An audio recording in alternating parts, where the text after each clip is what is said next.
You're listening to a Thames Estuary Partnership podcast, celebrating London's famous tidal river. We hope you enjoy it. Hello, I'm Eve Sanders and welcome back to Talk of the Thames and to the start of Totally Thames 2021, a month-long festival celebrating the river with arts events, active adventures, environmental initiatives, heritage and education programmes. In today's episode, we will be discussing the festival's history and some of the upcoming events that will be taking place throughout September. For this, I'm very lucky to be joined by Adrian Evans, who founded the Thames Festival Trust in 1997 and is now the director. Hi, Adrian. Thank you very much for joining me today. How are you? Very good, thanks. I'm having a good day. Thank you very much. Good. I'm happy to hear that. So, Adrian, you're the director at the Thames Festival Trust. How long have you been in that role for? So, well, all the way from the very beginning, because I initiated the event way back in the late 1990s, so a long time now. In fact, this year is our 25th anniversary event. Ooh. So there we go. We've been going for 25 years now. That's a big one. That's a big anniversary to have. It's wonderful for us. I don't know how significant it is for everyone else, but it's just amazing that we have been able to keep going. And I think that's a wonderful thing, obviously, about doing something with a river focus, is that there are so many stories to unearth, and it's always a constant source of inspiration. And it's part of the fabric of London. So there are so many different ways you can approach the Thames, and obviously the content that we're seeking to develop. So talk to me a bit about the Thames Festival Trust then. I mean, what inspired you to create that? So if we look back to those sort of murky, distant times in the 1990s, London's relationship with its river had been undergoing sort of, turbulence and change, and heading towards the end of the 1990s, there was a sense that the river actually had a more significant role to play than just being a big open sewer and a bit of a barrier between north and south, and no one really knew what to do with it. So there was a lot of thinking that actually the river could really play a really significant role in a revitalization, I think, of London. And the Thames Festival emerged as part of that sort of zeitgeisty feeling that the river should by rights be at the heart of London, not considered to be this the rather inconvenient barrier or borderline or whatever between north and south, but should be part of our lives. And so that the festival started to emerge as the cultural voice of the river, if you like, allowing artists and thinkers, but as well as sort of environmentalists and those that were interested in the sort of emerging city going into the new millennium to start thinking about a new role for the river. That's really nice. And before, pre the Thames Festival Trust, that was very much lacking. The Thames wasn't so much part of people's lives or wasn't understood to be something that benefited Londoners and was a real asset to London. Yeah, it was more associated with sort of problems and issues rather than benefits. So, at that time, this is pre what's now the Uber boat, Thames Clippers, of course. It was pre that sense that actually it could form the foundation for a vibrant commuter travel service. Although obviously the sort of tourism and tripping boats have been going for a long time. So, but it was sort of not quite joined up, and there weren't enough piers, and actually even then the tube map didn't feature the pier services, so it was all a bit disjointed as far as travel was concerned.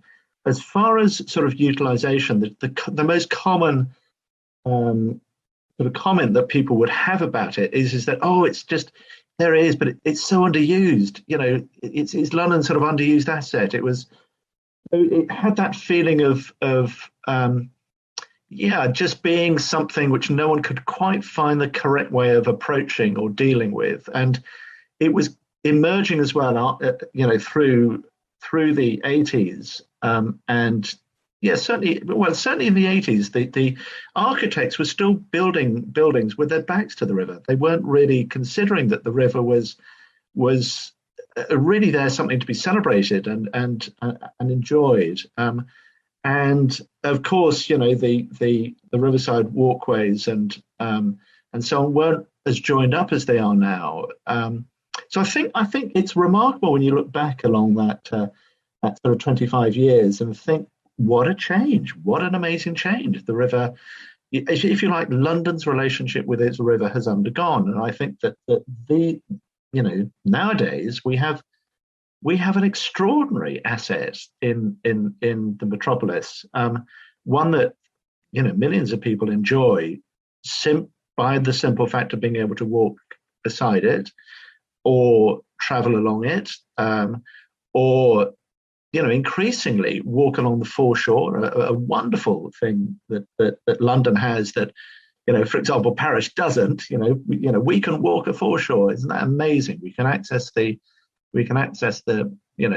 perhaps slightly with a smile, Thames Beach. But actually, indeed, there are Thames beaches in many places. They're sort of, what shouldn't be secret, but are secret sort of little areas of delight where you can wander the foreshore, whether it's pebbled or whether it is sandy. And I think that gives a perspective on the city, which is remarkable. It is an amazing thing to be at the water level and hear the sounds of the water and to hear the life that sort of surrounds that sort of environment in a completely different way than, if you like, being on a pavement edge with a busy road behind you. I think that we've learnt to delight in our river over these last 25 years, and what an amazing asset it is for us, I would say. And that really is, that sort of sentiment, if you like, is at the heart of what we do culturally, is to encourage many people to sort of consider its value and to consider its nowadays, I suppose, also its value as far as a sort of, if you like, a barometer for climate change, or a way of just reminding ourselves about how important water is, and water and clean environments and safe environments are for us all. So it's not only added vim and zest and life to London life, but it's also been a way of reminding ourselves about these really important aspects of the environment that we're leaving as legacy for future generations. I think that's absolutely key, and it's thanks to people like you and Thames Festival Trust that have started turning people's perceptions towards the Thames into something a lot more positive. And that's really interesting what you were saying about across the last 25 years that's began to change, and it sounds like you've seen like evidence of that, evidence of people's perceptions of the Thames becoming something positive, and maybe they're starting to notice the sort of health and well-being aspects that the Thames brings, and the wildlife as well. Yeah, I mean, absolutely. I mean, as I say, we joined a club which of which obviously you guys are very much part, and but there are many others too. There are many organisations that play their role in encouraging a greater understanding and appreciation of the river in all its various sort of dimensions. We're honoured and privileged to play a part in that. But I do think that there has been the change over time has also been, there's been more people, I think, who are interested in looking at the heritage of the river, and even its sort of dirty industrial past. There's a sense that actually this is part of our heritage. It's part of the history of where we live, and actually we should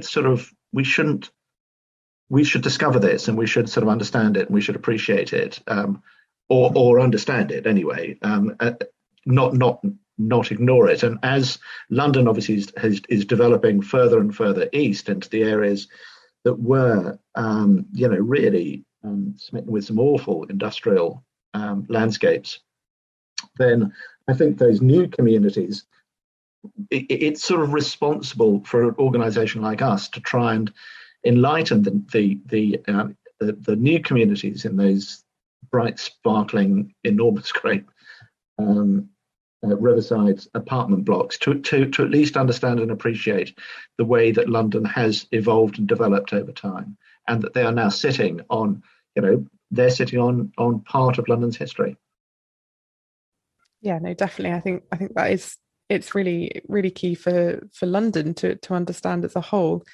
But going back to so Thames Festival Trust started Totally Thames, which is a month-long festival that runs in September, and it's about to come up again.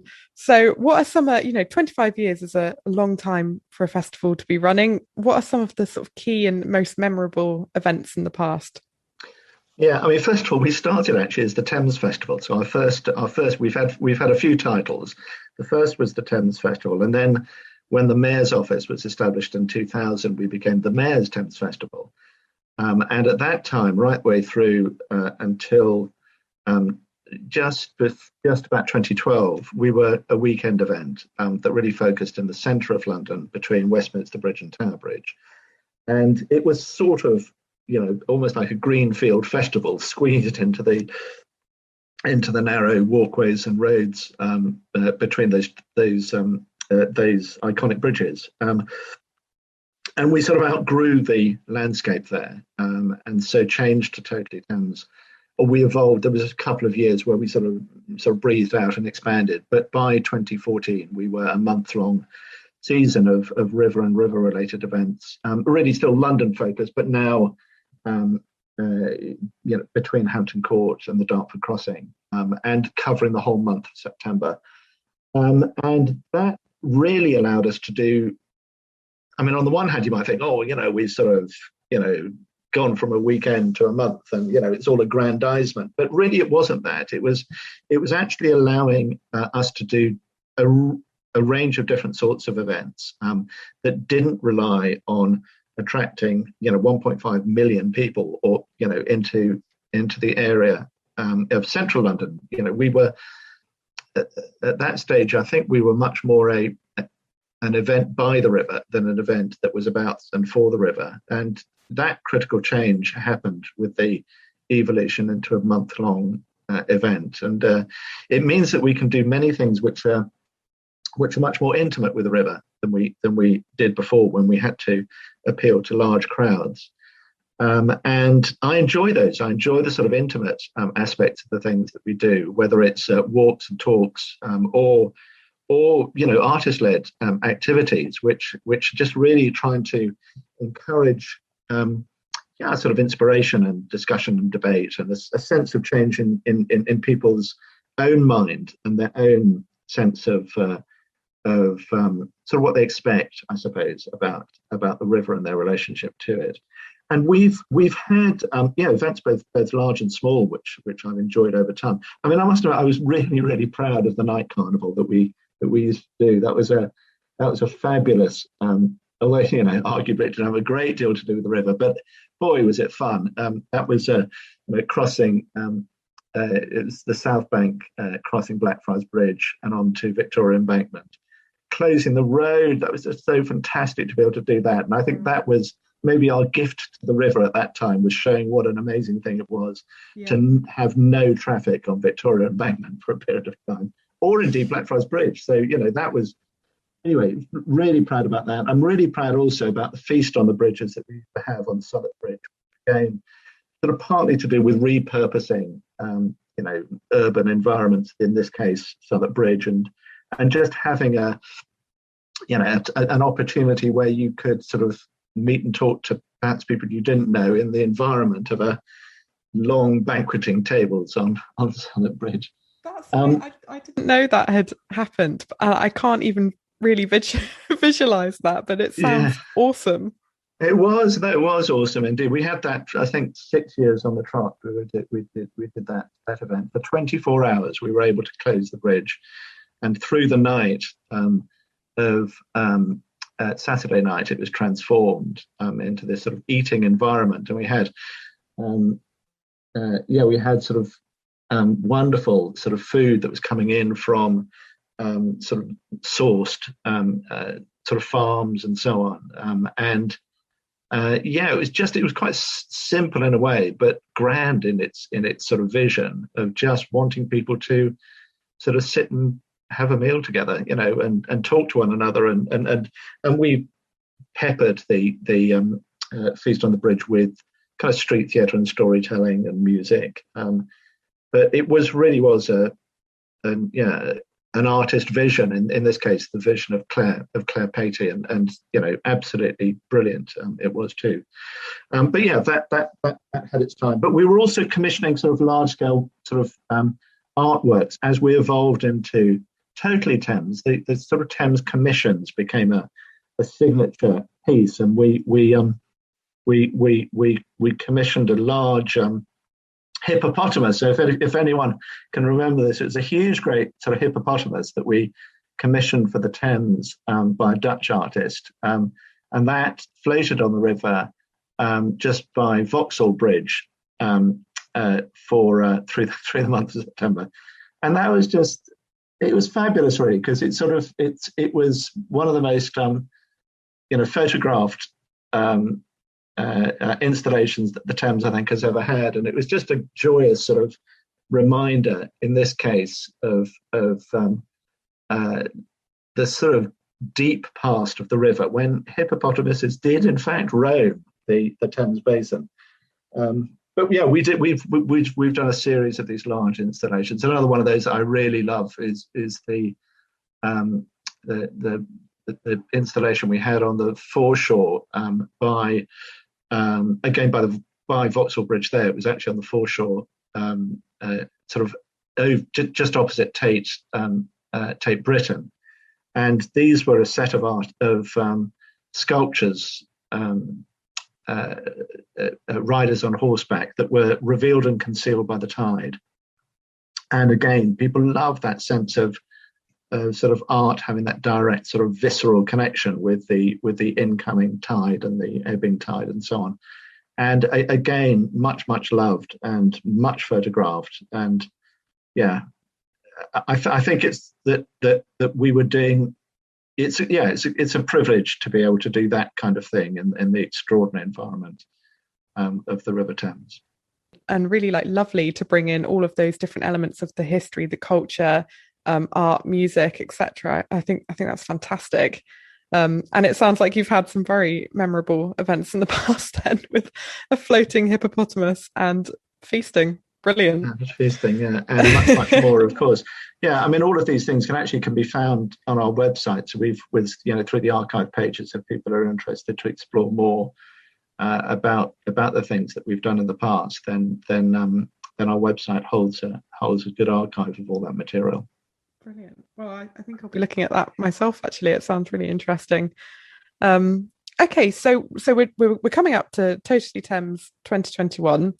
How can people get involved, and what are some of the big events coming up that you would recommend? So, I mean, the first thing to say is just obviously we're part of a whole set of events in London that are emerging post-COVID and into a world post-COVID. And last year, during the COVID lockdowns, we morphed, as many live events did, into a digital only experience. So the festival that we ran last year was entirely online, and this year I think we're sort of in a bit of a transition stage as well, because we didn't really know where we were going to be when the main planning for Totally Thames takes place, which is in the spring, really. In springtime, we really need to know what we're doing for the autumn.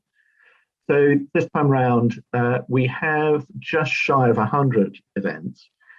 All of them also have a digital element. So if you like, the benefit of lockdown has been to encourage organisations like us to think about ways in which we can interpret what we do live and present something which is sort of unique and which is designed for online consumption. Actually, much like this podcast, I would say, is a very good example of it, because this isn't live, this is going out online, and what a great experience it is, or what I hope it is anyway.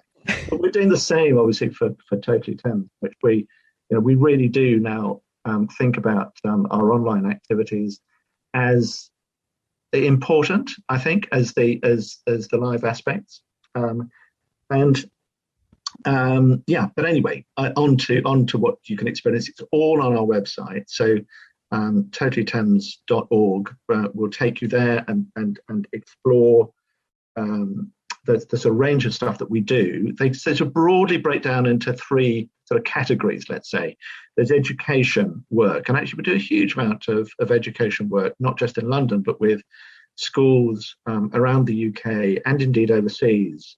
Again, carrying that same sort of message about how important river environments are to the cities that they pass through and the inhabitants, obviously, of those cities, and how we should value those that environment and protect it and understand it and guard it for the future. And indeed, it's the river environments are sources of inspiration for music and culture and obviously sort of sacred and religious practice as well around the world, as we well know. So lots of education stuff, and this year we have our flagship education project is a project called Rivers of the World, which I've just described, really, and that has exhibitions on the South Bank outside Tate Modern. There's a pop-up there through the month of September, and also this year an exhibition in the Maritime Museum in Greenwich, which is the first time that we're using that space, and it's a fantastic collaboration with them, and that shows work which has been created by young people in Ghana and Greenwich. So it's a sort of partnership between Accra and London, two capital cities, sort of working together. And I think that's going to be fantastic. So I'm really looking forward to that. The other sort of, I said that we've got three sort of areas of education. Heritage is the second. And this year we're focusing. We've got a lot of work actually, which looks at mudlarking and what mudlarking sort of can tell us about sort of the ordinary life, if you like, the life lived of people who have lived in London or passed through London through the generations. But there's a great exhibition at St Paul's. So the first time that we've got St Paul's Cathedral involved as a venue. So yeah, I'd really encourage people to go and look at that. It's the 3rd to the 5th of September, and it's in the Wren Suite of St Paul's. There's also exhibitions at Southwark Cathedral with a mudlarking theme, and we've got Nicola White, one of the mudlarks, doing a sort of immersive experience at Woods Quay, which I think would be very special. I think if you can either grab a ticket or watch online, there you go. You can enjoy Nicola online from the comfort of your own home. So we've got a big mudlarking program, as we do most years now. But this year, as far as the sort of area of London, we focused on Silvertown and North Woolwich, which that's another one of those areas in East London which had a very murky and sort of toxic industrial past, and is now undergoing real significant regeneration. And we've looked at its sort of industry and its communities, and we've got an exhibition in Barry Gardens which you can go and see.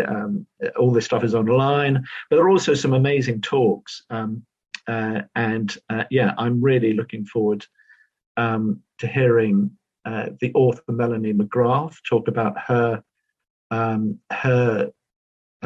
sort of heritage in the area. I think that's on the 8th of September, and also Lee Jackson, because the area, amazingly, so Lee is a fantastic sort of author of Victorian London, and we discovered that in North Woolwich was the place where London's last pleasure garden was, and pleasure garden is not something that you associate with the industrial landscape of Silvertown and North Woolwich. So it's amazing that there is this sort of wonderful sort sort of pleasure garden story, which Lee Jackson is talking about as well. So I encourage people to look at that. And then this third strand obviously is festival. It's sort of it's artists and thinkers and river events too. And sadly, there's not much in the way of river events this year, and that's a COVID. That's a consequence of COVID. But there is the Classic Boat Festival, which will be in St Catherine's Dock. Always an amazing weekend. That's the first weekend of September. And we've got Tide Fest as well, the second weekend of September. That's on the foreshore and surrounding areas of Kew Bridge, and that's a delightful. Actually, that has London's largest fishing competition, angling. It's the biggest angling competition in London, believe it or not, but it is true. It's there.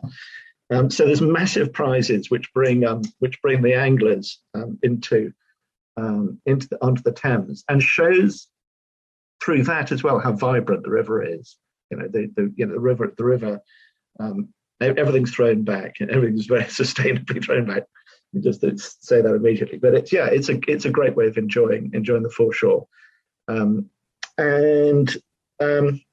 We've also got some great walks this year in collaboration with a group called In Spiral London, and they've put together a series of what they've called hydro detours, which look at sort of water landscape of the Thames, and particularly some lost rivers, and you can walk the course of those lost rivers with their sort of experts and scientists and so on. And I'm looking forward to going on one, which is a lost river, which even me, after 25 years, hadn't heard of, which was the Wogiborn River, which is these days called the Plumstead River. But wouldn't it be wonderful if the title was reborn, the Woebegone River?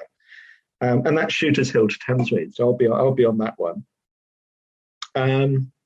Other things I'd highlight: we're doing a big program this year with the Illuminated River and the project, and that is it's a sort of fabulous artwork which links the lighting or the relighting of the bridges between Lambeth and Tower Bridge inclusive by an extraordinary artist called Leo Villarreal, and that was launched in the sort of late spring this year, but obviously again because of COVID, I think wasn't given the sort of prominence that it really deserves, because I think it's the biggest artwork in the UK. It's astonishing and wonderful relighting of those bridges, and especially for Totally Thames, there are a whole series of events that